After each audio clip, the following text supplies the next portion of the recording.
Me who has him fired up. This is different. All sports, all plays. All sports, all plays. All sports, all plays. 365, we making the plays. You talking the game, get you through the days. We're high in the court, the dime in the lane. Variety topics never the same. All presentation, sports information. In the airways, taking the nation. All sport, all plays, like working your faces. Grace at the field, so tie the laces. All sports, all plays. All sports, all plays. Network. We on top of our game. All sports, all plays. All sports, all plays.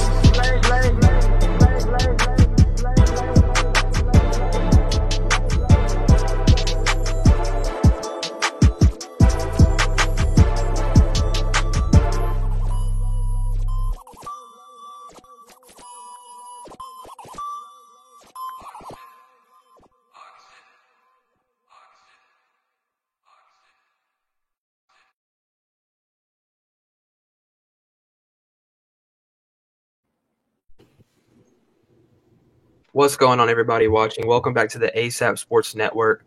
Today we got our NBA special show boxed out. We got a special guest, but I'm going to start with the guy to the top. We all know him for his delusional takes, Mr. Freddie Henderson. Hey, Landon, y'all call me what you want, but just remember, I'm the star of the show. So, hey. All right. Okay. Right. Yeah, that's got me a little shocked there. Right below me, we got Michael, the con man. He's the historian of the network, and bringing the knowledge every show. How you doing, Con? I'm doing good, Landon. How y'all doing, guys? I'm looking forward to tonight's show. Me and Freddie gonna be going at it, but I'm looking forward to tonight's show. All right, and then the guy at the very bottom is our special guest, Charlie Perry. We're honored to have you on, buddy.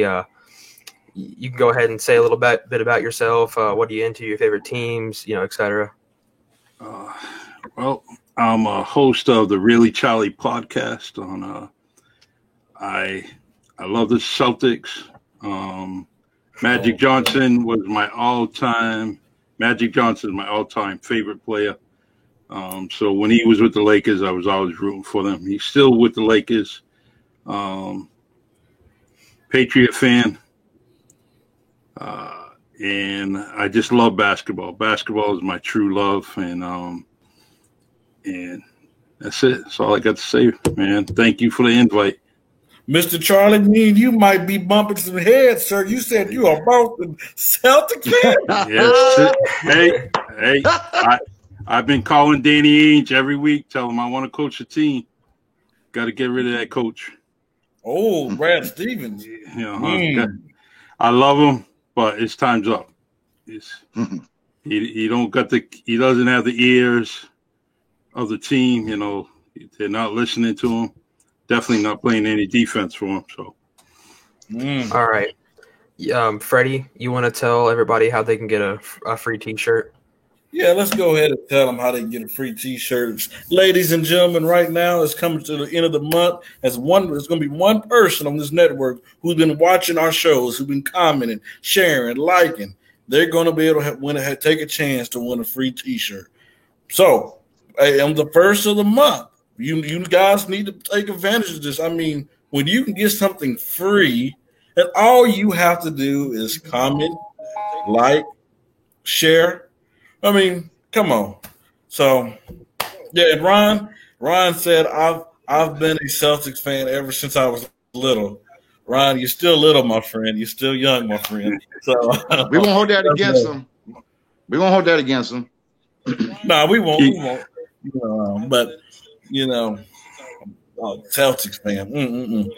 Hey, John, we'll see. We'll see the first of February. Landon, I'm ready to roll, man. Let's roll. All right, let's roll, Nate. Let's bring on that first topic. All right, the Nets. We know they got the new big three, right? Arguably one of the best trios we've seen. They lost to the Cavs their first game together, but overall, how did this big three perform, and how have they been performing to you guys?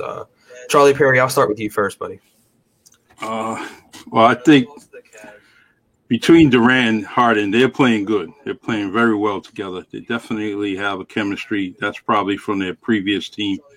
And I think Kyrie's definitely has to kind of blend in a little bit better. You know, I'm kind of down on Kyrie every opportunity I get, only because of what he did to Boston. And I was hyping him up when he came in. So I think the Nets are going to be all right. They'll definitely be all right. They may need a power forward. They may need a better power forward. Maybe they can make that happen soon. And I think that's all they're missing, really. All right. Michael, what do you think about this big three? I know you've had some stuff to say about them. So I want to hear what you think about them now that we've seen them in action. Well, Landon, as you know, and of course Freddie knows, you know, I've been talking about the Nets quite a bit. You know, the more I think about it, right now they're 12-8.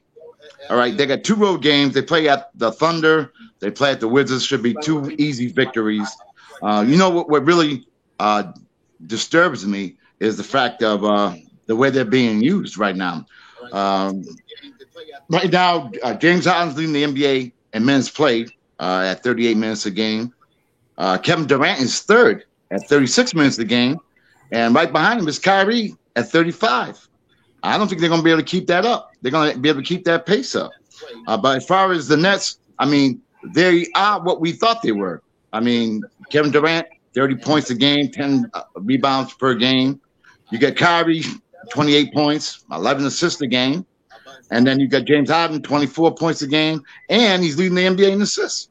So I think the Nets, I mean, they're doing what we expected. Now, as far as the defensive end, that's where they're lacking. You know, I guess they figured they could put up a lot of points, and that would suffice them going against whoever opponent that they had, that they would just be able to outscore them. You got an inconsistent center in DeAndre Jordan, and what they gave away their future for what they have now. And as I was stating before, man, it's the window's closing right now, and all 3 can opt out after next year. So, I mean, they're going to come correct now. I mean, but as far as the Nets are concerned, but like I said, they're 12-8. I mean, I think people might have thought they would be playing at a better rate right now. But if you really ask me my opinion, I think they're going to end up being right there in the finals of the Eastern Conference. All right. Okay. If then there's a big if. If they can somehow do a little bit, have them play a little bit less, because they're going to get tired out, and I think it's going to affect them in the end. All right, Freddie. I'm very eager to hear what you have to say about this, hearing what comment has to say. God knows what is getting ready to come out of your mouth, but this is going to be interesting. Michael's absolutely right. He was about to say what I was going to say. Kevin Durant, people, just tore his Achilles last year, and he's playing way too many minutes. I mean, for a person who tore his Achilles, and hey, Kevin Durant looks good, by the way, but still, I don't want him going out there playing those many minutes. I mean, stop it. James Harden, he looks good, but you know what? Put the comments down, man. I need to say something. You know, Kyrie Irving had a problem. He had a problem being the second fiddle to LeBron in Cleveland. What makes you think he want to be the third option now on a team? See, right now it's cute and everything's going through the season. What's going to happen when Kyrie Irving goes through one of those spells where he don't want to be around a team? He want to go mission in action. What's going to happen when he just, Kyrie Irving thinks the earth is flat? This dude is not all the way there. What's going to happen when he goes through his moment? Who's going to be the leader of this team? This team does not have no depth. This team does not play defense. They have too many question marks. And I don't think a rookie head coach and Steve Nash will be able to control all of these question marks on this team. Kevin Durant, they are playing way too many minutes, like Michael said. And God forbid any injuries, but we know when players tend to play many minutes like this on a nightly basis, what tends to happen. Kevin Durant's already missing the game against OKC because of rest. Why is that? Because you're playing them way too many minutes. And guess what? We seen last year with the Clippers you rest your stars. What happened? They cannot build chemistry. So I'm not worried about the Brooklyn Nets at all. They'll put up points, but guess what? At the end of the day, you have to play defense. We seen the Philadelphia 76ers the other day, which should be the favorite of the East to win the championship. No, not to go to the finals, in my opinion. They should be the favorites to go to the Eastern Conference Finals, but to the finals just because they Joel Embiid, they have a true big man. You have Ben Simmons from the point guard. There's nobody on the Brooklyn can guard them to. And with Doc Rivers as your coach, the 3-point shooting, I don't think Brooklyn's number 2 to favorite. I think the Milwaukee Bucks should be number 2, just because they don't have nobody that can guard Giannis. So I ain't scared of the Nets. Okay, wow. So let me say this: I was super high on the Nets. I didn't think their lack of defense would be a problem. And I'm gonna come here and say it today. I was completely wrong. I was 100% wrong. I mean. And I like what you guys said about the minutes issue, because we see it in the Cavs game that's listed on the slide. I mean, this game went into OT, so that's obviously not expected normally, right? And they lost the game. You could tell how fatigue played a big part in the later half of this game whenever these guys can't fully perform because they've been playing. They played so many minutes within the first 4 quarters. And you should be done after that 100%, but these games come into overtime when it's important. And you just let it up like they did against the Cavs. And that's going to be the main thing, is distributing the minutes different. They need to find something to have on the bench to come off and help these guys 100%. So, I mean, I'm not worried about them if they can distribute time differently. Yeah, I agree with what you guys have to say, and that's pretty rare. But it is. Yeah, it is rare. Hold on, later. I looked at a comment that's very funny to me, okay? Ryan said DeAndre Jordan can guard Joel Embiid. Wow. No chance. Give me Ben Simmons to the top said that? versus KD. I know who said that. Ryan did. Ryan, with Joel Embiid, see DeAndre Jordan, he was like barbecue chicken.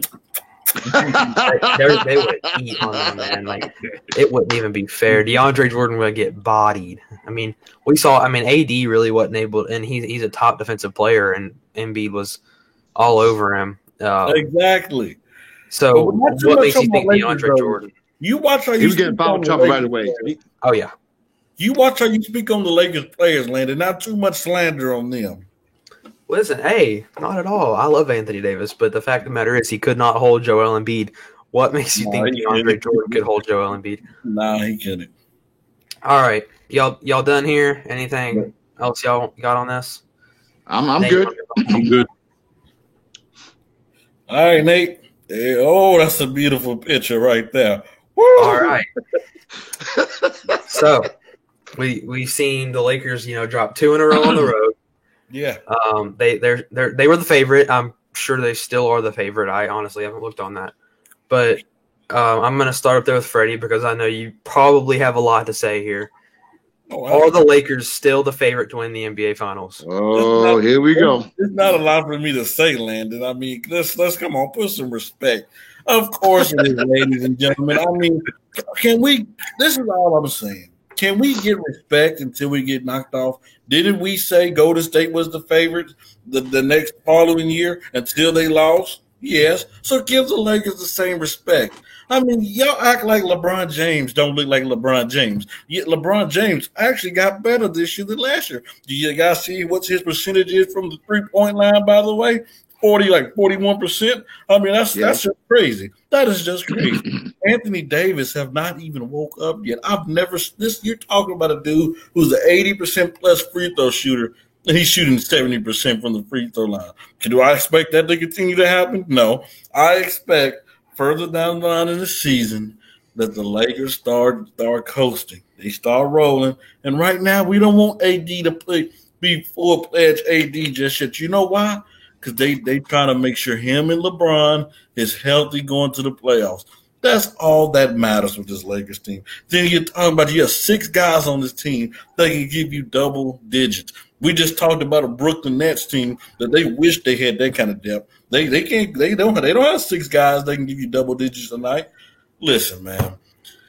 Frank Vogel is a defensive-minded coach. He will be able to make adjustments along the way. We're not worried about no regular season games. You know, the Philadelphia 76ers game was a great game.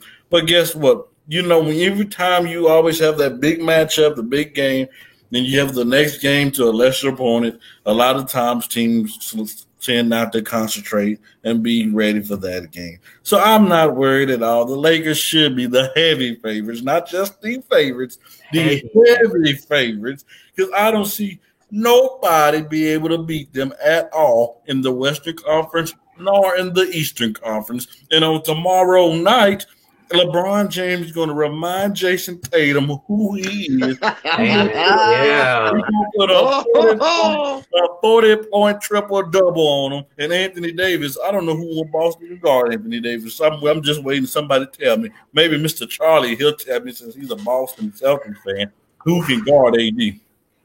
Okay. What? Oh, Charlie, you've got the floor. Go ahead, bash this dude. Come on. Hey, Freddie, you're absolutely right about the Lakers in the Western Conference. No problem. Clearly number one. I don't have a problem with that. Tatum, it will get his points against the Lakers. Tatum will get 30. Jalen will get 30. Let me see. I'll give Kimba about 15. Is he playing tomorrow? Oh, yeah. Yes, he is. Yes, he is. As far as I know, he's playing. However, Celtics will not win this game because they can't play any defense. LeBron will be at that line just like Embiid was when he played the Celtics. LeBron will probably 20 times at the line easily in this game. So I agree. However, Tatum will bring his A game. He will show improve like he always does against the Lakers. There's not one bad game he ever played against the Lakers since he's been in the league at all. Oh, okay. At all. But that's my take. Lakers clearly number one. Actually, I wish this playoff bracket was it's 1 through 8. For some reason, I wish that the Clippers were down on the bottom, maybe in the 8th seed. That's clearly not going to happen, you know, but I wish it was more. Let me see. The Lakers up top, Clippers down the bottom, so they can meet at the end at the conference finals. That would be good. We all want that. But the way it's going, the Lakers and the Clippers are going to meet in the early rounds at some point. And that's too bad. So before you let comment go, Ron is being very disrespectful. I like to address our public audience, okay? This is what he said. Come on, man. With teams like the Clippers. Hold on, I'm going to stop right there. The Clippers really, I mean, they got to show it in the postseason. Paul George might go back to pandemic P. He might go back to pandemic P. I mean, stop it, okay? We're talking about the Nuggets. The Nuggets are nice, but they lost Jeremy Grant. Jeremy Grant. That's a big piece. I mean, look at how he's playing with the Pistons. I mean, exactly. Do you talk about the Utah Jazz? I mean, the Jazz is nice, but there's levels to this, Ryan, and the Lakers are on a whole other level. And then, can we go ahead and say that Phoenix Suns team has not been up to high expectations that we thought they were? Some people saying they were going to be a 3rd or 4th seed. I mean, let's just call a spade a spade. A comment, you go ahead and go. I'm sorry. I just go ahead, Michael. You know, I want to know, first and foremost, if the network can delete what I'm about to say. Unfortunately, I kind of agree with Freddie. I'm not happy about this. What it comes down to is the Lakers right now. They have the best road record in the conference at 10-2. You know, the Lakers are playing very well. They took the night off against Detroit. We all know that. They knew what they had ahead, which is the game tomorrow night. But Freddie, you know, he took the wind out of my sail, because I was going to bring up the fact that he had brought, you know, they got 6 double-digit scorers, and they do. They got LeBron at 25, Anthony Davis at 21, Montrell at 13, Schroeder at 14, Pope at 10, and Kuzma was at 11. Those are 6 scorers right there, double figures. Freddie said it. nailed it right on the wall, man. The fact that they got all that scoring offensively, and the fact is, once Gasol gets playing somewhat better, gives them more of an inside presence, I think they're going to be very tough to beat. Are they considered the favorites? I think they definitely are. I think tomorrow's game is going to be a very important as to how they establish themselves, and I'm sure they want to set the record straight in the Eastern Conference. I think they want to send a message to the Nets, and like you said, LeBron's playing like he's like 10 years younger. And the thing about LeBron, I like more so than anything else, of all his accomplishments and all his accolades and the man comes to play every game. He has not taken one game off this year. And, Fred's always talking about giving people their respect. How can you not respect this guy? He's 35 years old, all them years in the league. And you know something, the man, me being an old historian, he reminds me of the old school. Them guys play every day. They don't take days off. And I got to give him his props for that.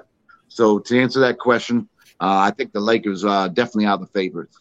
Hey, Michael, let me ask you a question, and Charlie, you too, because you guys are too old age, But would you guys be upset, if LeBron took a night off? I mean, he played 18 years, 10 straight finals. This dude had the shortest offseason of all time. Would you guys be mad that if just him, said, you know what, I'm going to take a night off, unless you're unless you're like Kawhi Leonard, what he did last year.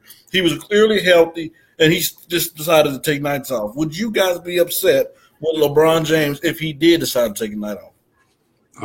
Want me to go first? Yeah, you're the man, Charlie. Go ahead. Right. There's one thing that he's called the king for a reason.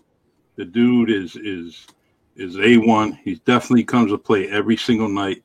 And if he needs a night off, actually, if he's asking for a night off, he should get it, because everyone knows he wants to play ball every single day. And so if he takes a day off, load management, whatever it may be, guess what? He deserves it. And they probably got maybe one or two players have to come back before LeBron does that, because he doesn't want to leave his team shorthanded. So LeBron taking a night off, that's cool with me, man. All right. I have to agree with Charlie and Freddie. I think he definitely deserves to have a night off. I think knowing LeBron like I think I know him, I think he probably, if he did take a game off, it would probably be on the back-to-back games on the road. I think that he would probably, but a lot of the games that they play on the road are nationally televised games, and the NBA frowns on that, taking days off or nights off when it's a nationally televised game. But to answer your question, he definitely deserves to take a night off. But again, if it was me, and if I had my brothers, I think he would take a night off when it's back-to-back on the road. If he's at home, not much travel is involved. But I think on the road, all the traveling, going to another city, I think he'd be more suited to play back-to-back at home as opposed to being on the road. Okay. All right. So I agree with what you guys say. But something I got to say here, I will look back at the bubble whenever this question comes up, right? I mean, I like what Freddie said. They took a night off against Detroit. I mean, you saw AD and LeBron didn't play. What was it, Freddie? Correct me if I'm wrong here. Like a 4-game stretch, the later half of the bubble in the regular season, just to make sure they were rested and healthy for the playoffs. Them two came back for the playoffs and played amazing. Mm-hmm. I mean, they won the NBA Finals. So the fact of the matter is, you can say what you want about this team in the regular season, but they can take nights off, right? I mean, we know what this team is capable of, and they're a different animal when it comes to the playoffs, and this team is deadly. So to answer the question, yes, they're still a favorite in my eyes. I still think they will win the NBA Finals. But yeah, you all got anything else about this? I got to say one more thing. Go ahead, Frank. Obviously, I could have called that. LeBron knows this. If he wants to be an all-time great Laker, what does he have to do? He has to do the three-peat. He got to do the three-peat. And right now, he's in his best position to do it with the Lakers. If you want to be up there with Magic Kobe, Shaq, and Kareem and all them boys, you have to do the three-peat. Because, he had pressure coming into L.A. He achieved that because if he didn't win the championship, he would be the only superstar, joining Elgin Baylor that did not win a superstar in L.A. But he did that. He handled his business. Now he got to do the three-peat, and I think he knows that. One other thing, too, Freddie, that you failed to mention, I'm surprised you failed to mention it, but LeBron's also shooting for another streak. Well, not a streak, but he wants to be the all-time leading scorer. Right. And in order for him, he got to add up the points. So I think that's in the back of his mind as well. So I think that's may not be the top priority, but I think that is a factor in why he's playing so many games, because he definitely that's in his sights to be. He's so close. I think that's in his sights to become the NBA all-time leading scorer. I'm gonna say one comment real quick, and I'm not gonna take too long. Yes, John, but guess what? Though they said the East was weak when he came. He came to the West, and now everybody trying to go to the East. They scared of the man. They scared of the man. They're trying to get to the dance. They want to get to the dance, man. So everybody come, KD, Kyrie, James Harden, everybody coming to the East now because LeBron went to the West. Oh, my. So while we're on the Lakers here, we're going to talk about it later, so I just want to briefly, hit it real quick. Bradley Beal today said that he requests a trade if he's traded to the Los Angeles Lakers. I don't even have a question here. Could you just imagine if Bradley Beal is added to that team? This is amazing. This team. That big three is by far better than the Nets' big three, in my opinion. If this happens, I'm not saying it will. I doubt it will, but if it does, super team in the West and the East. And if these guys go to the finals, all right. I don't want to get on that topic. Nate, go ahead and move on here. I don't want Freddie to get. I got Freddie. Hey, Landon, I got Freddie on that one. I got him. Don't worry, I got him. All right. So we've seen the Bucks. They've not been playing at the par. They're losing. Michael, what's the score? Is it still 20? What's the commercial break? They're down by 14. Okay, there it is. So down double digits against the New Orleans Pelicans. What is wrong with the Bucks? We saw them choke last year in the playoffs. What is wrong with the Bucks? I'm going to start with Michael here. What you got? What's wrong with the Bucks? You know something? Well, update on the score is 118-105. But, Milwaukee's 11-6. They play the Pelicans tonight. I thought they would win prior to this game here. And they play against Charlotte tomorrow night. So I figured they would win 2 easy games. And that would put them at 13-6, which is right about where a lot of teams are at right now. Freddie was talking about the Lakers going 6 deep of guys who can score double figures. Milwaukee has 5. Giannis is averaging 27. Chris Middleton's averaging 22. Drew Holiday's averaging 16. Brook Lopez is averaging 11. And Bobby Portis, who I thought was a real major pickup with them also. Right now, I just think that they're out of sync right now. But, if you notice, a lot of teams that were starting off not playing as well, they're starting to get their mojo going. They're starting to play a little bit better, although right now they're not playing good tonight. But I think that they're going to be all right. But, we know what their weaknesses are. We know it's the same thing with Giannis. He puts up great numbers during the regular season like he always does. He's still putting up tremendous numbers. They still got him in the MVP race. Whether or not he's going to get it, I don't think he is. But we know about him. He lacks a perimeter outside shot. And he's always penetrating, trying to take it to the cup. Teams are getting very leery of that, and they're trying to do everything they can to put a halt to that as much as possible. But he's still putting up the good numbers. Middleton's having a great year.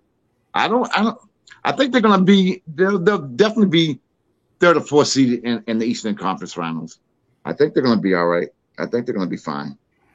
All right, Charlie, what do you think? What's wrong with the Bucks here? Can they be fixed? Well, I don't think they can be fixed because last year they knew they needed somebody else other than Giannis. They needed another punch. a 1-2 punch. They had all the offseason to do that. They signed some players that they thought was the like Holiday. They thought he was going to be that person. He's not that person. They have a 1.5 punch. They won't beat the Celtics. So if they can't beat the Celtics, they can't beat anybody else in there. They won't beat the Sixers. And there's just no way. So I have no confidence in it, but I think they're lacking an alpha dog, somebody that's going to be like Giannis. Say, Giannis, get over there to the right. I'm going to take this over right now. They don't have anybody that's going to take that ball from him. They pass it to him. Everyone knows what he's going to do. He's going to spin, take a ill-advised 3-point shot and miss. But I'm not confident with this team, and I haven't been for about 3 years. So that's my take on it. All right. Freddie, what do you think? Can they be fixed? What's wrong with them? There's really not nothing wrong with the Bucks. It's something wrong with Giannis Antetokounmpo. There comes a time where you have to hold your star accountable. This dude game is not a guy. This dude is. I love it. This dude is really good, okay? He's a big man. That's all he is. And Michael, can you correct me? Don't every big man needs a little man that's just as good as him? Didn't Shaq need Kobe, and didn't he need a D Wade to win? Guess what? That's what he's like. He does not have that Kobe. I mean, really, could you guys? I like Drew Holiday. Drew Holiday's nice. He's a nice player, but he's a good defensive player. He can knock down shots. They should have made the trade for a Bradley Beal, who can come in there and give you 30, who can be like a Kobe, be like a D Wade. They can come in there, just like Charlie said. All right, Giannis, get out of my way. I'm taking over this game. It's my turn. Giannis, he needs to work on his game. This dude, I watch him play. He'll sit back and shoot 3 after 3, and the defender will back all the way up and say, shoot it. Because they know he might get hot and shoot it and knock it down to the first quarter. But when it comes to the fourth quarter, they know he's cold as ice. This dude, can he get a mid-range shot? I mean, we all know what he's trying to do. He's going to attack the paint and try to get you on the inside. I mean, so Milwaukee Bucks, they're stuck, and they need their superstar to step up on his game, get better, and elevate his game for them to be able to win. But he can't do it by himself. He needs that Kobe. He needs that Dwayne Wade to team up with him and to help him guide his team to a championship. True. Preach. Okay. Preach, Freddie. Preach. Freddie, I got to say something here. I mean, you said hold your star. Listen, you said – listen. Come on now. Stick with me here. You said you've got to hold your star accountable, right? Yeah. I compare Giannis is the NBA Lamar Jackson. Okay, they figured out what he does. Lamar Jackson runs out of the pocket and tries to run, right? And this isn't an NFL show. I'm just making a comparison. Yeah. And they stopped that this year, which is why they didn't do anything. It's exactly what we're seeing with the Milwaukee Bucks and Giannis. Okay, this team just drives in, and he does a little Euro step or a little spin, do something fancy, and then put up a stupid shot every single time. And teams are catching up on it. Either your center is Joel Embiid or DeAndre Jordan. It doesn't matter. Either way, they can apply some kind of pressure because they know what's going to happen. And I love what you said. Whenever he sits at the perimeter, they back up. They know he can't shoot the ball. So just come in on me. You know what I mean? I know what's going to come. You're either going to do some stupid spin move or Euro step and try to put it up on me. I don't. He's so overhyped, in my opinion. I mean, he is fantastic at rim running. Okay, but come on now. I mean, you can teach anybody to rim run, right? The fact of the matter is, if this guy does not get a mid-range, a three-point shot, he is not star caliber. That's just where I stand because everybody's figured him out. And I don't think we need him to step up because he's doing everything he can do. Physically. We need Chris Middleton and Holiday to step up. That's who we need to step up. We need Chris Middleton to hit a good majority of his shots, and he's playing really good. No, who's doing everything? Who's doing everything you said they can? What do you mean? I'm confused at what you're asking. You said he's doing everything. He don't need to do nothing else. Who are you talking about? Giannis. He's doing what he can do, and he's getting stopped. No. Yes. So Brady, he come needs on. to get behind the gym, take 100 shots a night. He need to get in there and get that mid range.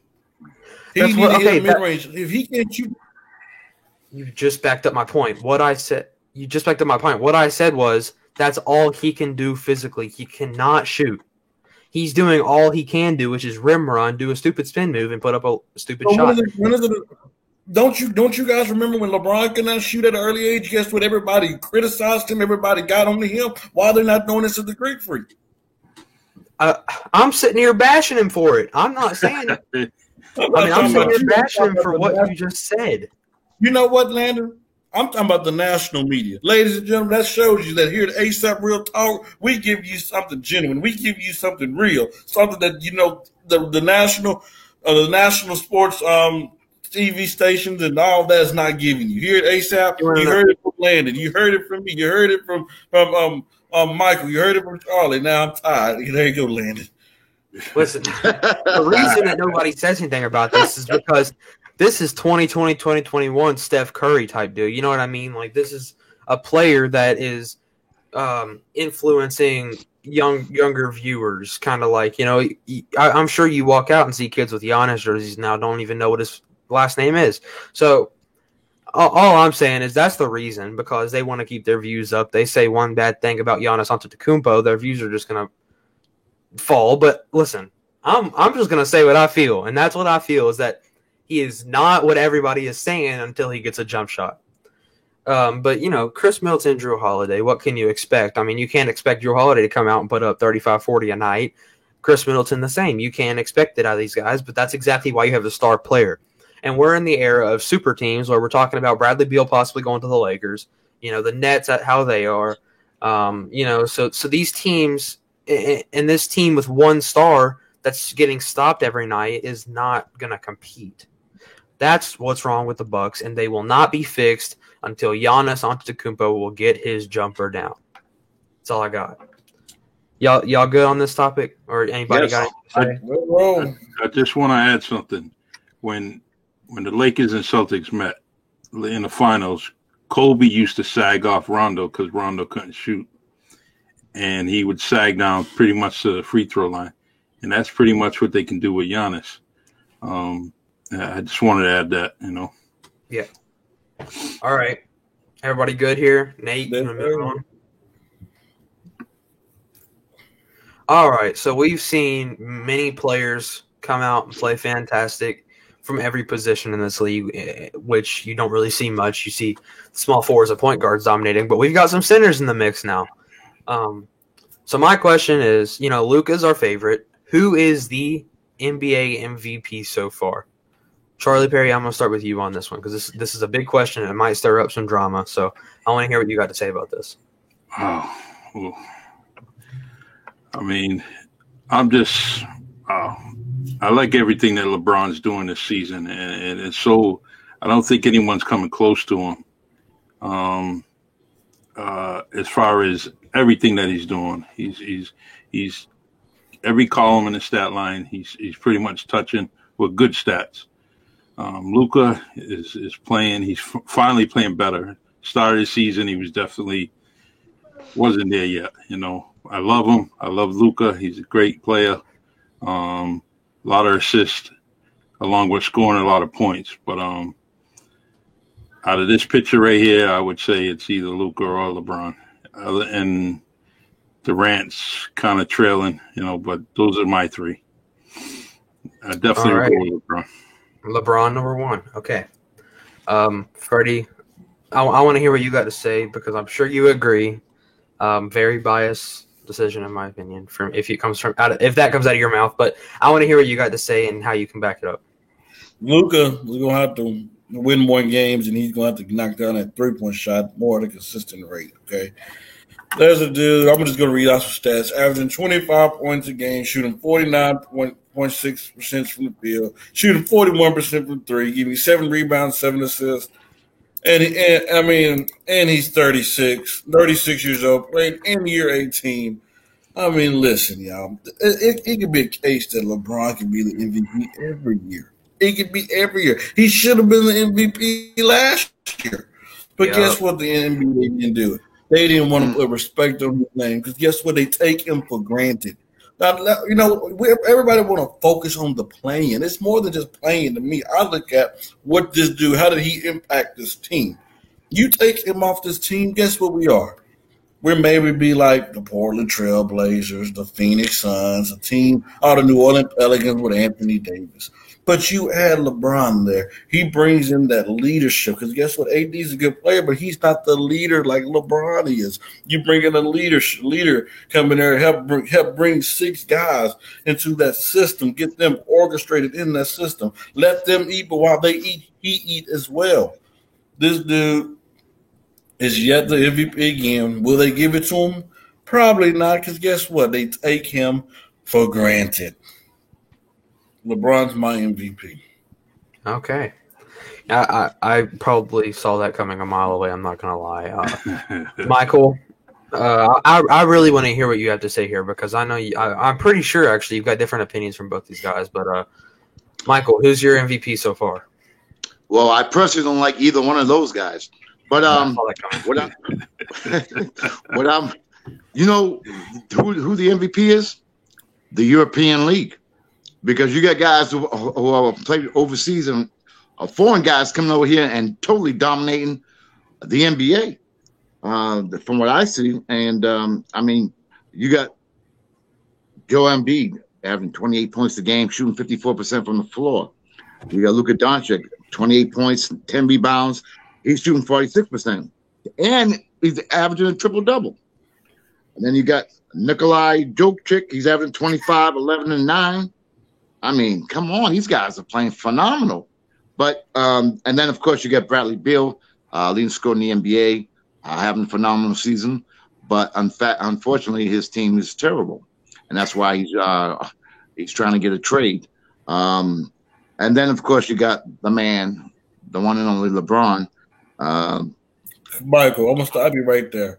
When you say his name, only you say King James. Say it, King James. Don't say it, Michael. You don't have to say it, bro. No, LeBron. I was going to. We had this conversation a couple weeks ago, Freddie, if you remember, and I went with Embiid, averaging 28 points a game, like I said, and Philadelphia was playing so well. But then I took into consideration Philadelphia plays terrible on the road. And the fact that I think LeBron makes others around them better than the guys that we're talking about. Right now, Dallas is not playing very well. Luka's finally playing, fantastic. He's playing great ball. Jokic, he's having a phenomenal year, but Denver's playing bad. So if you're asking me right now, I mean, if you take everything in consideration, it would probably break down to Embiid or LeBron. With the Lakers having a better record, because that's what you got to go by at the end of the day. You go by, it's a team game. You got to go by how the team's doing. And in most cases, I'm probably going to have to go with LeBron. But originally my pick was Embiid. All right. All y'all have went, right? It's my turn, right? Yes. It's your turn. Okay. All right. So good. I'm glad. So I don't understand why y'all have been saying MVP based, and you're bringing in the team's record. I mean, look a while back.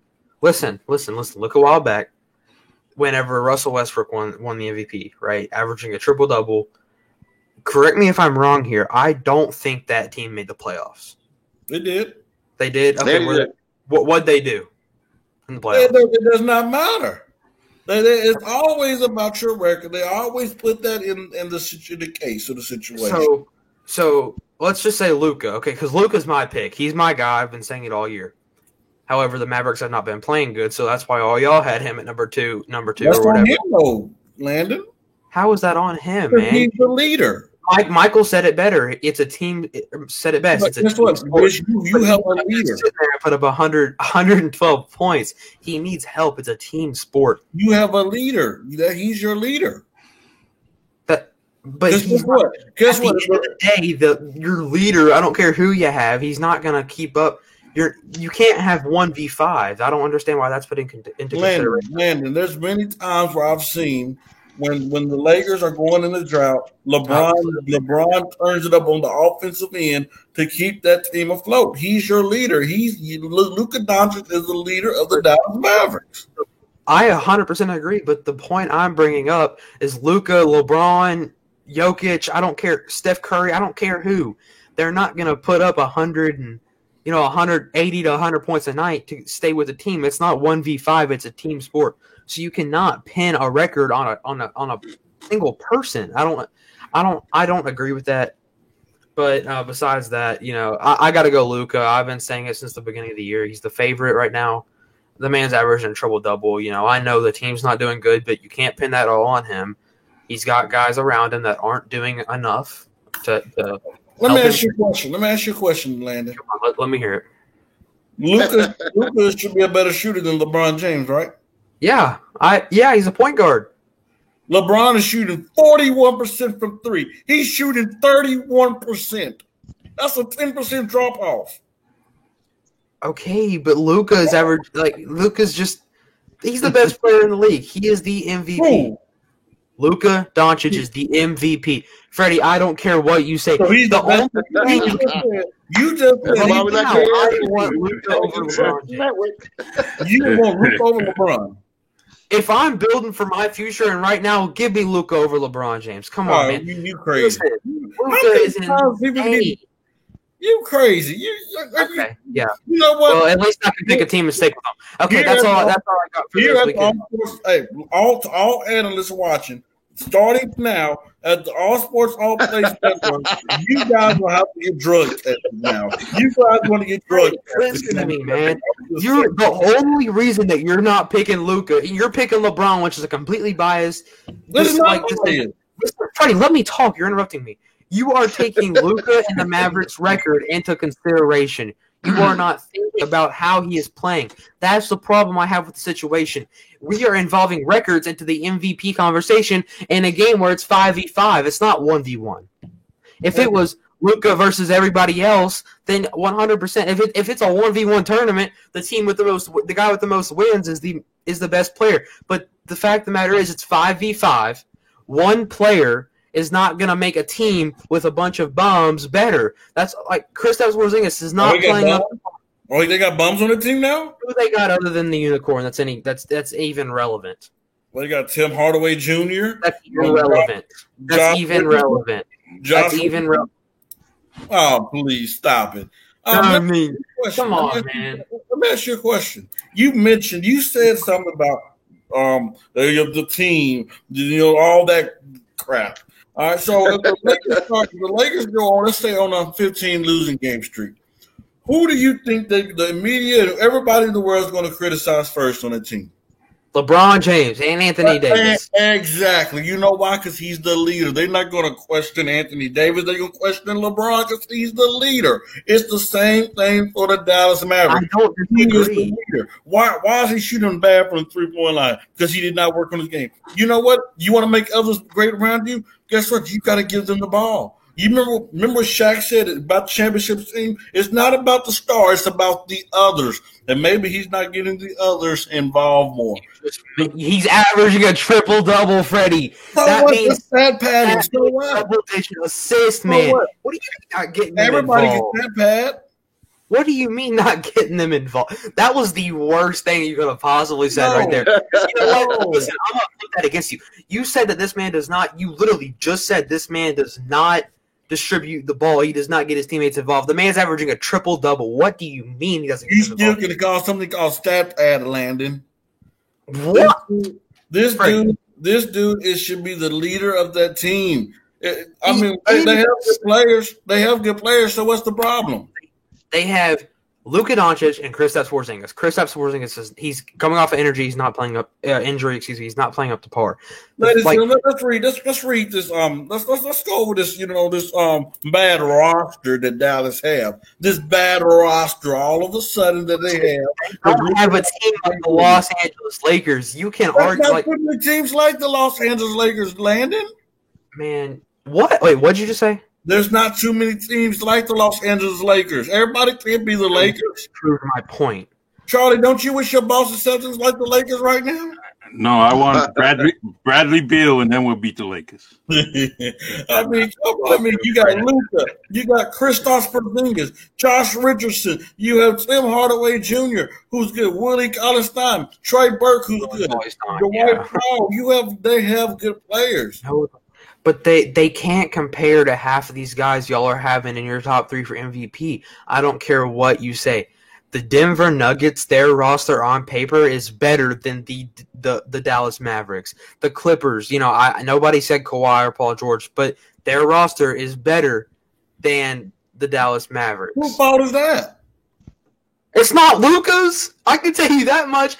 He's not being the leader of that team. He's not stepping up. He's going out there. Luka's not in the front office saying, "Oh, we're going to set up a trade for this guy." No, But I want to. He's not in the war room on draft day, Freddie. Come on, man.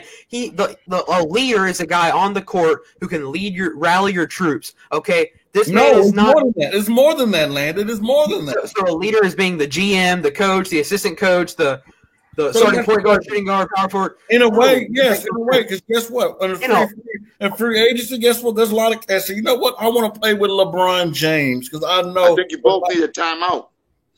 Huh?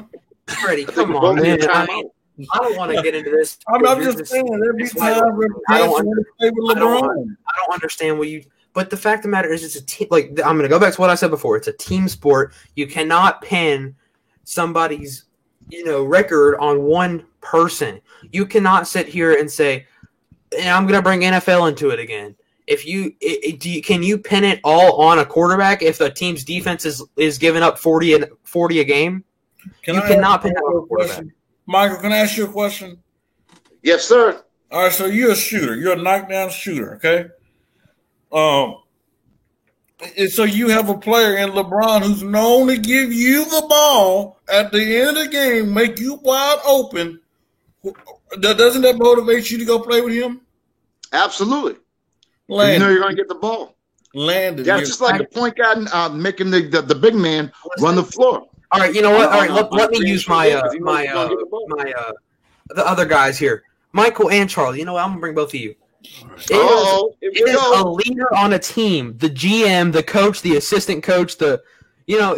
Is he all these guys? No, he's a guy on the floor who rallies his troops to win basketball games. Is that true? He's not a GM. He's not the coach. Exactly. Thanks, Nate. Like LeBron, people criticize LeBron for being the GM because guess what? He dictates who's on his team. God, bro, I'm gonna. You know what? Never mind, I'm not gonna say. I'll say it backstage. It's not okay. We could go on with this for days because me and Freddie will never agree on anything. So Nate, let's move on. But this will continue backstage. I just want that to be known. Okay, so we've got a lot of problems within the locker room, teams, a bunch of situations going on. So the question here is, who does need to be traded? And you don't have to select the 3 that are on the slide here. In your mind, who most needs to be traded for their own good or for the team's own good? What do you guys think here? I'm going to start with Michael. I'm going to tell you who needs to be traded, and not only who needs to be traded, who they need to be traded to. All right, and then we're going to talk about Andre Drummond. Andre Drummond's averaging about 20 points a game, almost 16 rebounds a game. Right now, Cleveland probably doesn't want to get rid of him, but he would be better suited to go to the Charlotte Hornets. I'm going to tell you why. The Charlotte Hornets have been insignificant for so many years, and they have the pieces. Would they have a real good center like Drummond to put them right up in atop the conference? You put him with Devontae Graham, Miles Bridges, P.J. Washington, LaMelo Ball, and Gordon Hayward.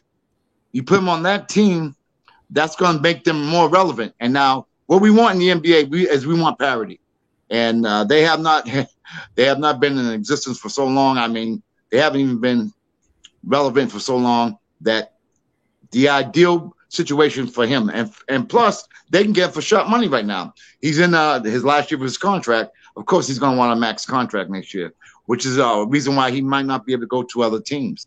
but Charlotte has the money and the wherewithal to be able to not only sign for the remainder of this season, but also maybe not a max contract, but a mini max contract. Because right now, obviously, what's good about Drummond, he's like Shaquille O'Neal. He's one of them guys, started off real good, got that max contract, and he got lazy. And he realized that, hey, these big men are coming. They're playing a lot better. They're bringing them out to the perimeter. So he had to get in better shape. And as you can see right now, I mean, he's on Facebook.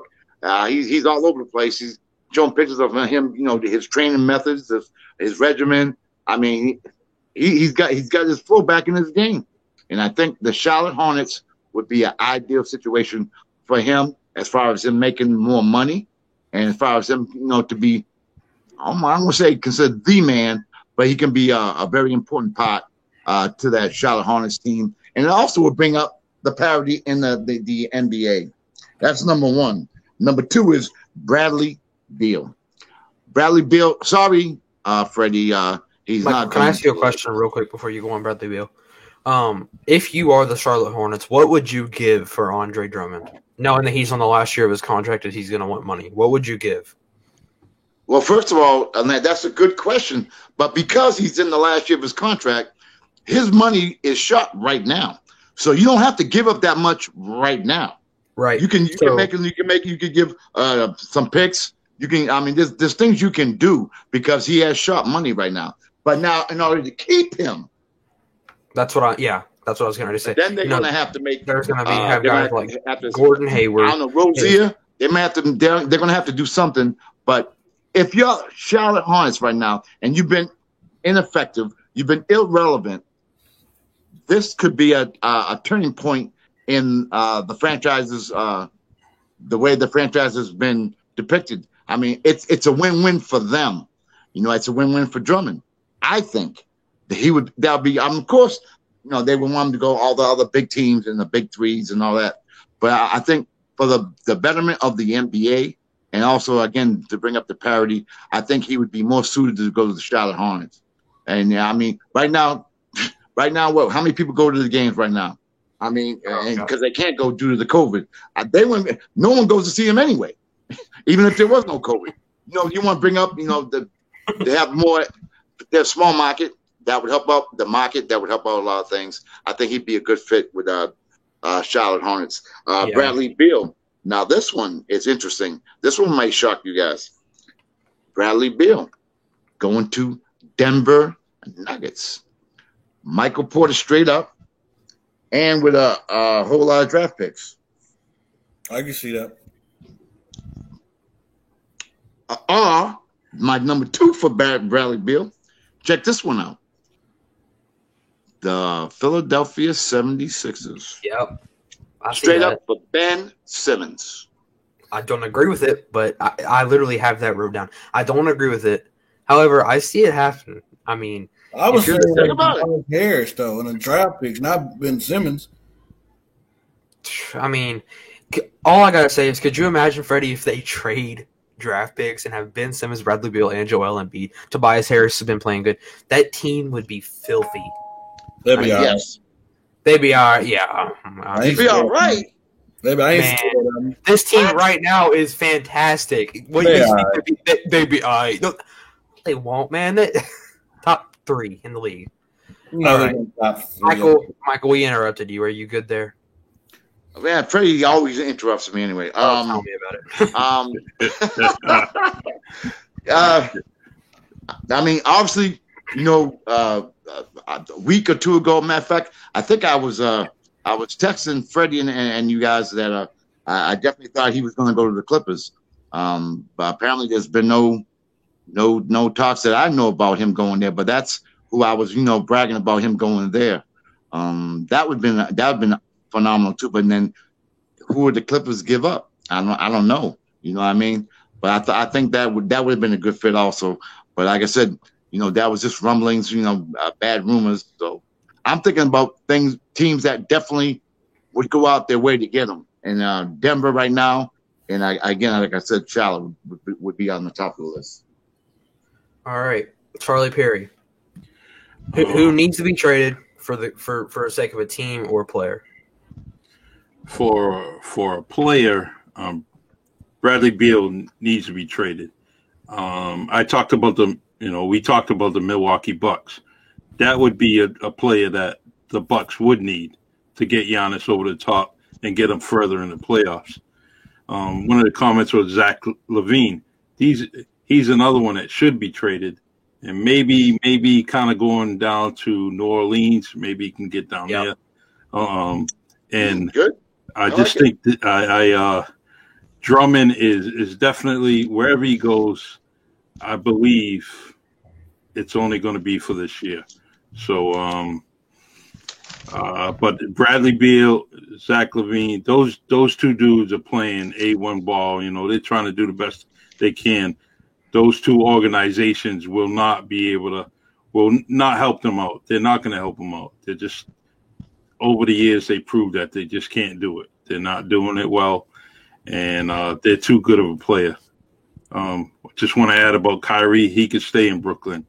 Brooklyn needs to be taught a lesson with this man. Anyways, that's my take.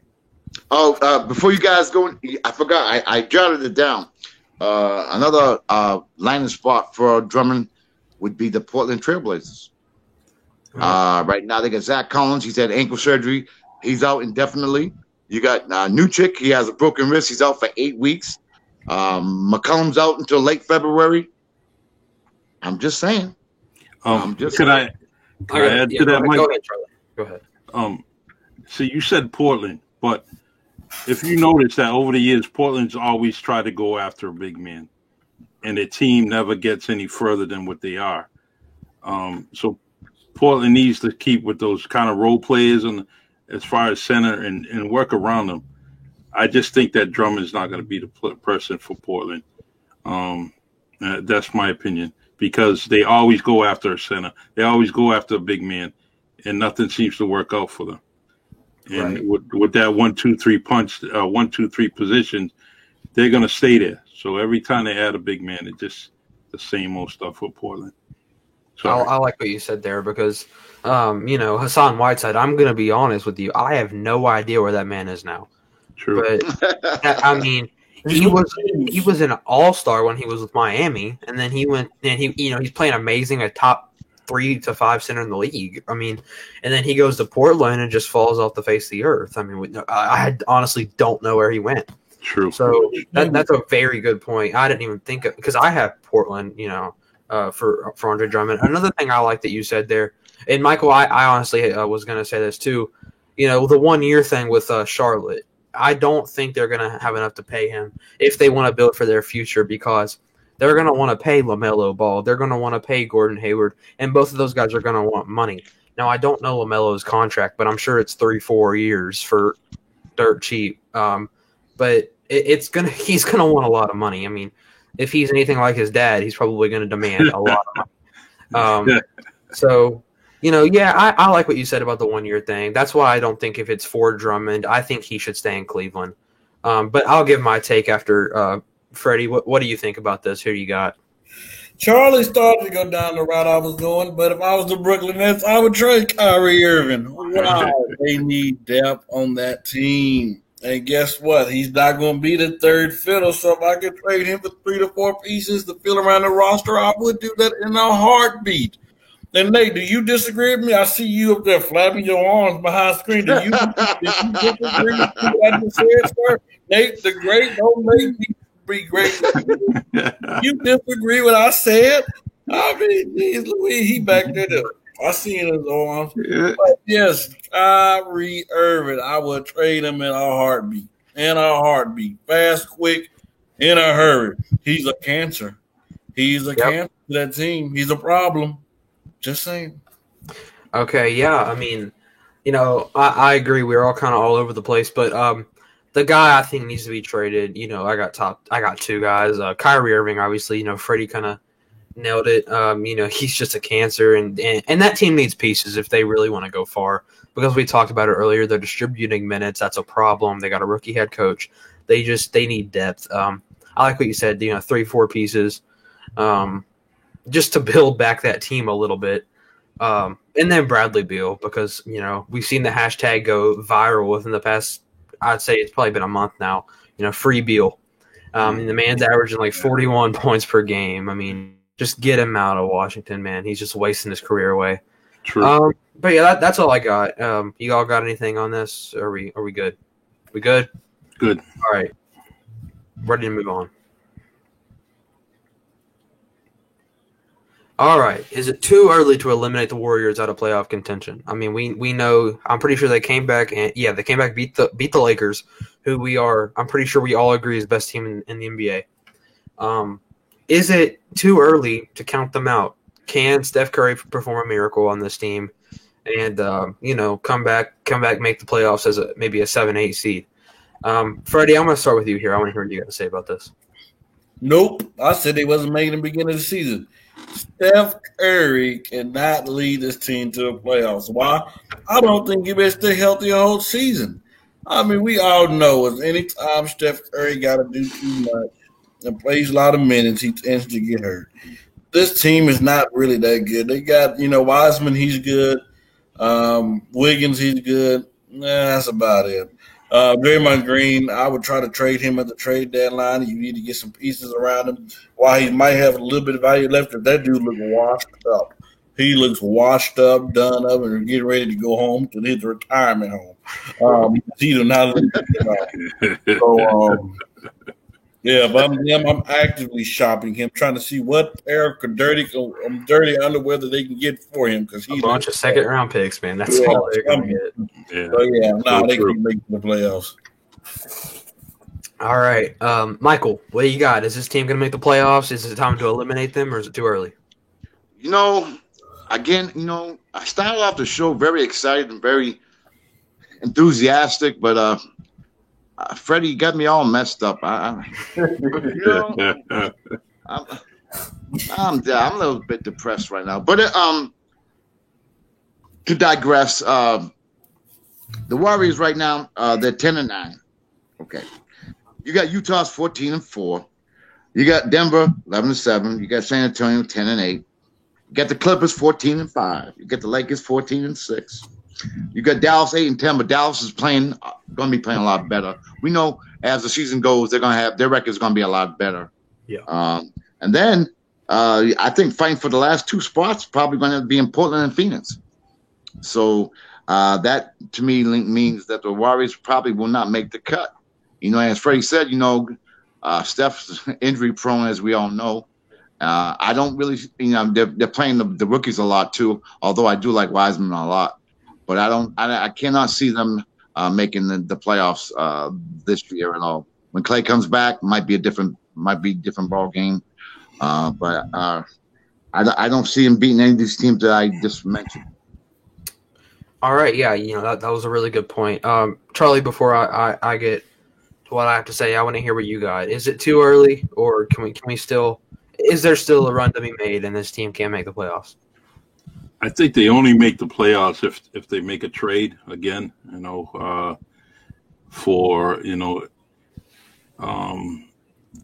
than that, I don't think their team's good enough to even come out of the West. And I definitely not confident with Wiggins.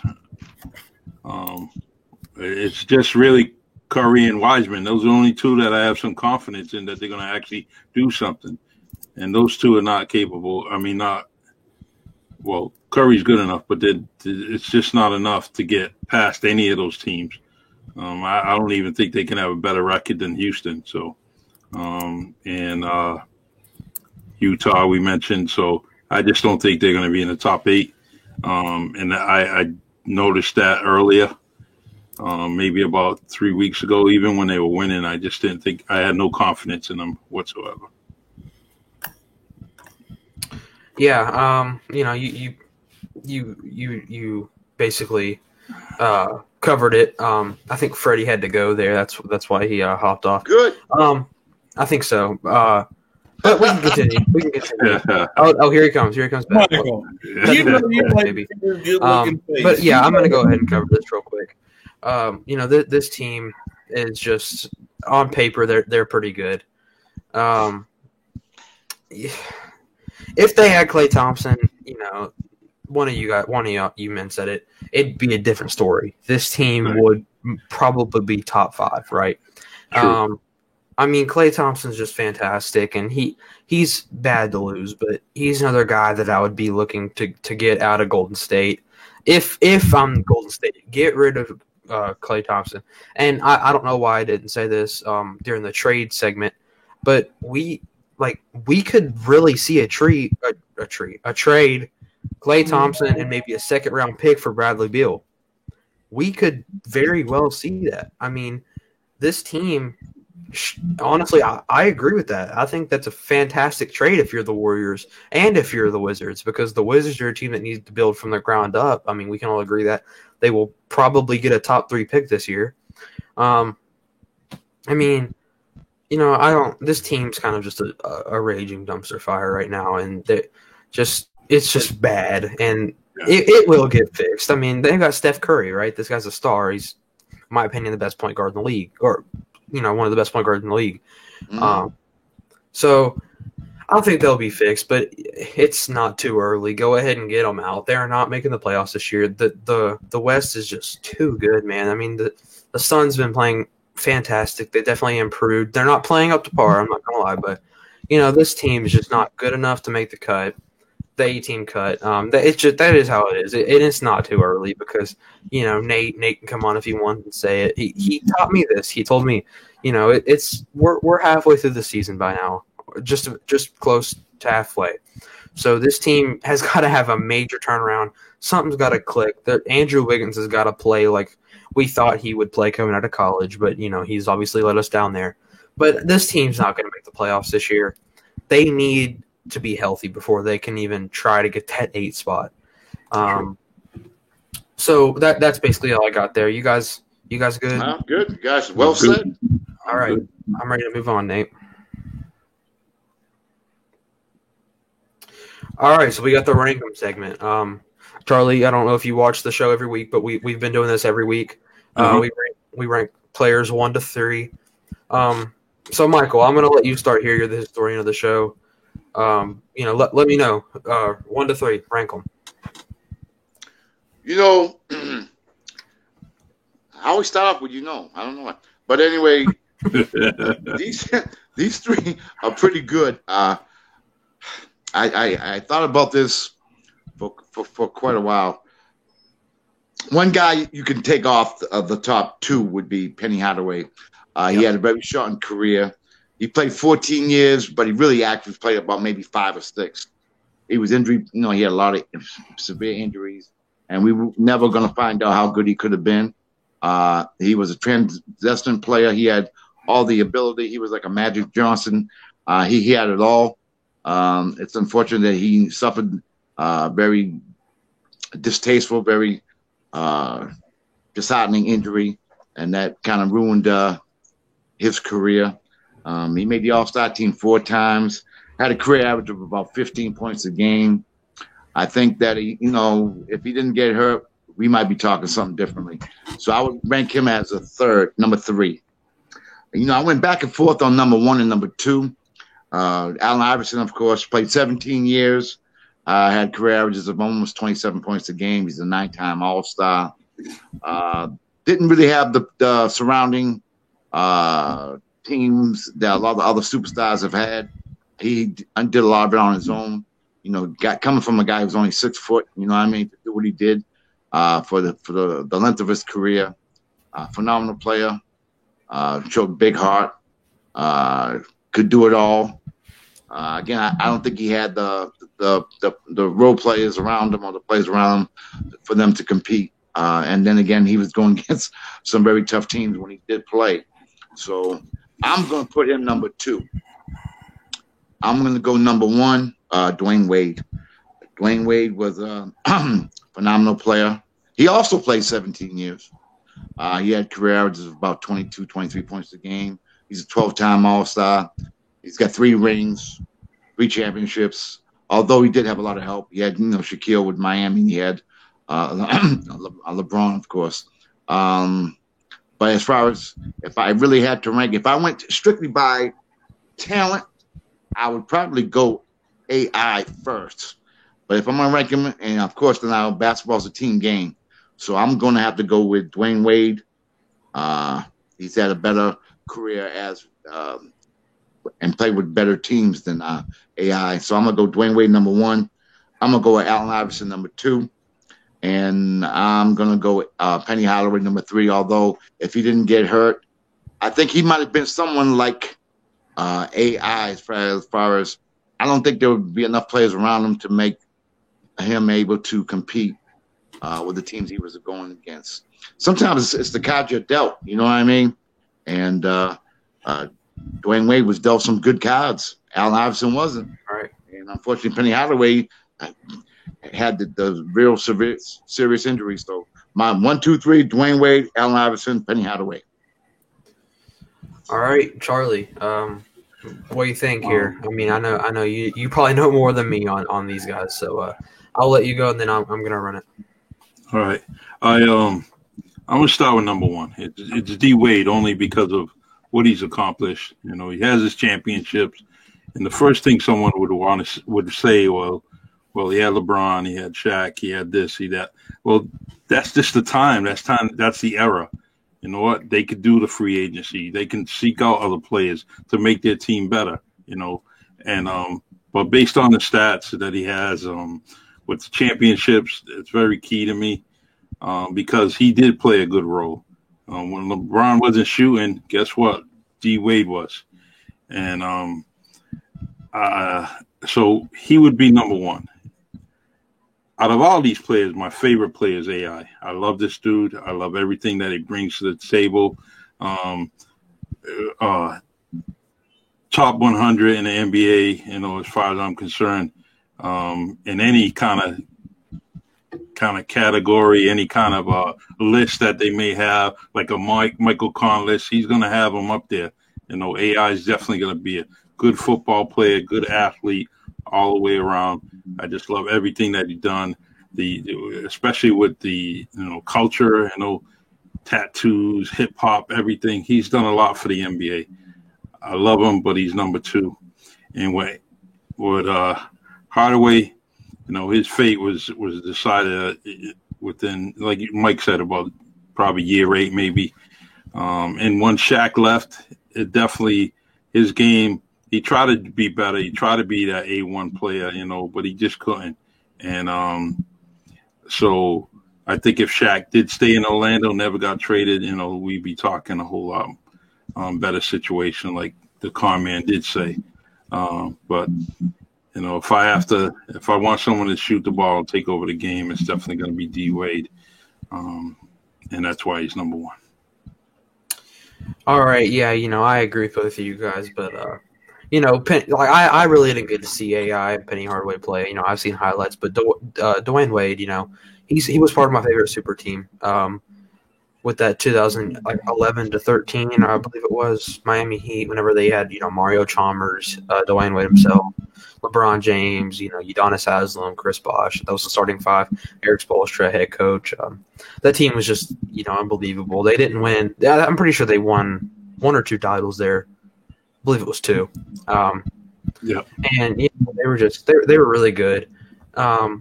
That's why I have D Wade 1, because all of his accomplishments. And number 2, I got to go AI, and I hate to put him here really because he was, like Charlie said, he nailed it. He was so evolutionary to the game. He brought trends like his hair. I know, people always wanted his hair. People wanted to wear his clothes, his jersey, his what I mean, everything. They wanted to be like him. He was that kind of player. But it's unfortunate that Dwayne Wade has more accomplishments than he does. Michael also he said a very good point. He was not given the supporting cast that Dwayne Wade was. So that's why he's at number 2 for me, is because he doesn't have as much accomplishments. And I like what Charlie said too, that he could go into the NFL and be a fantastic running back, receiver, whatever, because he's just so athletic and he could do anything. And number 3, Penny Hardaway. If it wasn't for ESPN, I would not know who Penny Hardaway is. True. I want the third. It was about Shaq, but Penny Hardaway was obviously involved there. and about how, I've seen all the commercials because this intrigued me so much, how they went back and forth while they were still both on the Orlando Magic. They were competing in shoe sales, and they would have commercials that dissed each other. And I thought that was awesome. Like, I love that because, they were teammates, but they were dissing each other off the court.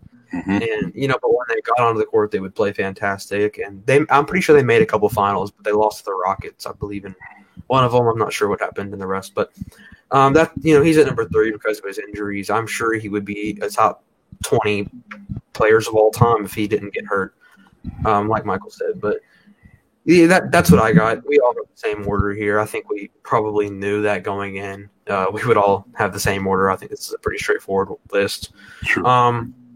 But that's all we got. I'm pretty sure the next slide, Nate, correct me if I'm wrong, you can change it here in a minute, but I'm pretty sure it's the Cobb Man's history lesson. So, Nate, if you want to give him the big screen and he can inform us a little bit like he always does. Thank you, Nate the Great. With the passing of a lot of the baseball legends and, in a short period of time, most recently Hank Aaron and the things that he had gone through, receiving 3,000 letters a day, death threats, and things of that nature, just had me thinking back. Around that time, maybe a little bit after, I'm going to go back a little bit of ways. I hope you folks bear with me, but in the mid to late 60s, you had major civil unrest. You had all the problems with the civil rights issue. You had the problems with at that time, Cassius Clay, not wanting to go to Vietnam. And you had all this political unrest.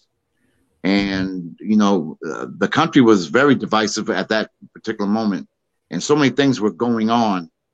And it just brought back memories of what it was like for the NBA players.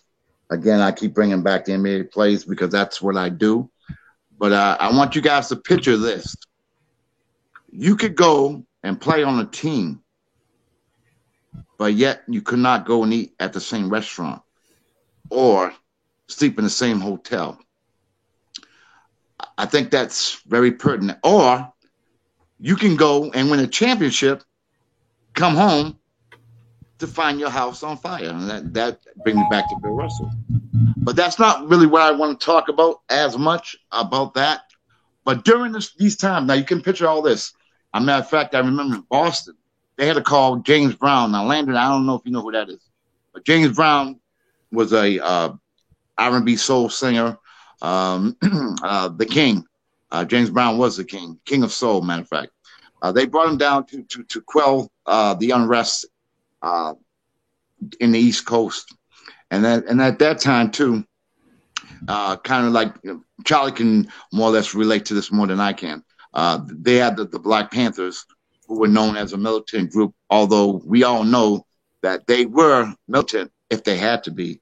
But they did so many things around to help out their communities, whether it be in Chicago, Boston, etc. But the point that I'm trying to make is that if you could picture all the stuff going on, and then you have a guy by the name of Red Auerbach during these times, during these racial times, to go not only name Bill Russell as the captain of the Boston Celtics, to name him as head coach. If you all think about it, can you imagine what Red Auerbach had to go through in order to name Bill Russell as head player coach of the Celtics, and all the things that, all the hate mail that he got, all the things that he got. And I think that Red Auerbach gets a lot of praise for all the championships that he won. But to me, Red Auerbach stands in my eyes is the things he did by naming Bill Russell as the first Black head coach of the NBA. And they made a big thing about the, who was the first Black player to play in the NBA. It's really ironic for the simple fact is there were three. that were first signed in the NBA. And what's funny about it was the first one was signed, the second one was signed 4 days after, and the third one was signed a week later. But they made it like it was like one black guy that got signed, and then it took a long time. But all three were signed within a week. You know what I mean? But going through that era, the thing that Red Auerbach did stands out to me. And, you know, I want to give a big shout out to him. And I wanted to talk about real quick because I know we don't have that much time. So I don't want to go on and on and on. But it was great for the fact that my sophomore year in college, I was invited to go to the Boston Celtics camp. It was in Marshfield, Massachusetts. It was an outdoor camp. And I think about Monday or Tuesday we played. And I felt like I didn't belong. I felt there's no way I should have been on that court. There was a lot of 6'10", 6'11" guys out there. The guys were fast. They were quick. They could out jump. Unbelievable. And matter of fact, it was a year before Len Bias. God bless their soul. Came to the camp. But anyway, that third day, I'll never forget. I hit the game-winning shot. It was a backboard shot. And I remember walking towards half court, and Red Auerbach called. And he stated to me, he said, "Hey, young fella," he said, "you know something?" He said, "You did pretty good, man, but things you need to do." He said, "You need to look like that guy." And he pointed down the end of the court. There was a guy by the name of Al McClain, who was real thin, about 6'4", but he had a real thin body. Me, I was stocky, chubby, all the above. But he had mentioned that to me. And the thing that I did for that whole week was I was like a sponge. I sat down and I listened to Red Auerbach and everything he had to say. And it just brought back memories, you know, what he must have went through, to name, again, Bill Russell, the head coach of the Boston Celtics. And like I said, I picked his brain apart, and he was such a great guy to take the time to speak with me. Because you all know me, I'm not all there anyway. But he took the time to speak with me, and it was something that I'll never forget. And I hope that people do not forget what he did for the NBA, what he did for African Americans, what he did for the sport. And I just want to make sure that the people remember, and those who don't know, now they know. And as a historian, you know, I'm going to, you know, keep bringing these historical perspectives in so people don't forget, you know what I mean? And I want to thank the ASAP Network for allowing me to do this. It means a lot to me. And I just try to, you know, give out some information and some knowledge to people because right now the players have it so easy. They have it so great right now. And it's a shame that, you know, we don't recognize those individuals who suffered and went through all that they did, not so much for themselves, but for the future players. And I just want to, you know, make sure that people know that. So again, I want to thank the network for allowing me to do this. And that's about all I got to say. Until next week. Yeah. You know, I love that every time. That's my favorite part of the week. I love hearing and learning from you, Michael. Every week, I learn something new, and I thank you for that every week. You know, I'm sure I'm speaking for everybody on the network. We love that segment simply because you teach us, right? You teach us what people had to go through to get to where we are today, and how fortunate, you know, NBA players are today. People in general, how you know, the trailblazers who really created the world we have today. And I appreciate that segment. But that's all we got for today. I want to thank Charlie Perry for joining us today. Yeah, it was awesome. We were glad to have you. Thank you. And Michael, Charlie, y'all got anything? You got anything else to send us off? Yeah, I want to say one thing. I want to thank Charlie Perry for coming on. You know, we're very good friends, and I love the guy to death, and I'm honored to have him on the show. He brings a different perspective, and it's great to have him on, and I want to thank him. I want to thank you, man. Thanks for the friendship. It Landon, everyone behind the scenes, you guys are great. I listen every single chance I get. And you definitely, stuff you say and mention, I bring to my podcast also. So thank you very much for this invite. Yeah, I mean, that was awesome. I love that. I love to have you on.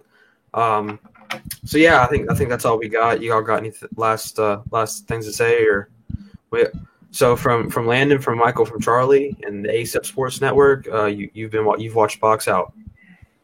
Have a good one. Have a good one, everybody. Good night. All sports, all plays.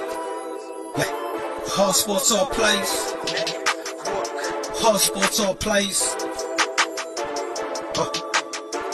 365, we making up plays. You talking the game, get you through the days. Great high in the court, the dime in the lane. Variety, topics never the same. All presentation, sports information. In the airways, taking the nation. All sport, all plays, like working.